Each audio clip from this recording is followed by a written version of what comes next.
ఒక్కోసారి బ్లౌజ్‌కి బార్డరు వేరే సైడ్ రావడమో, లేకపోతే ఒక చిన్న డ్యామేజ్‌తో రావడమో, మనం అనుకున్న విధంగా రాకపోవడమో అలా జరిగినప్పుడు మనం హ్యాండ్స్‌కి బార్డర్ ఎలా పెట్టాలి అనేది వాళ్ళటి వీడియోలో చూద్దాం. చూడండి, నాకు ఇప్పుడు ఈ బ్లౌజ్‌కి కరెక్ట్‌గా రాలేదు. అందుకని నేను కట్ చేసి సపరేట్‌గా పెట్టుకున్నాననమాట.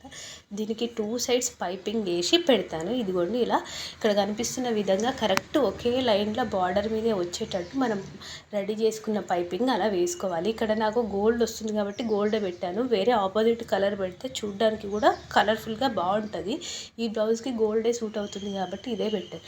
ఇలా 2 సైడ్స్ బార్డర్ బార్డర్ మీద పైపింగ్ పెట్టారనుకోండి, నీట్గా ఉంటుంది. దానిపైన సేమ్ మనం ఏదైతే జాయిన్ చేయాలనుకున్నామో ఆ పీస్ని కరెక్ట్గా పైపింగ్ మీదే వచ్చేటట్టు పెట్టినామంటే మనం జాయింట్ వేసినట్టు కూడా ఎక్కడ కనిపించదు. ఇదిగోండి చూసారా, పై సైడ్ అలా, కింది సైడ్ మళ్ళీ లైనింగ్కి పెట్టేసి కింది సైడ్ కూడా సేమ్ పైపింగ్ వేసి పెట్టామనుకోండి, చూడ్డానికి నీట్గా ఉంటుంది. మనకు కావాల్సిన బార్డర్ కావాల్సిన సైజులో, ఒక్కోసారి పెద్ద బార్డర్లు వచ్చి అవి చిన్నగా చేసుకోవాలి అనుకున్నప్పుడు కూడా ఇలాంటివి పనికి వస్తాయి. ఇదిగో చూడండి, ఫైనల్గా బ్లౌజ్ లుక్ ఇలా అసలు పైపింగ్ వేసి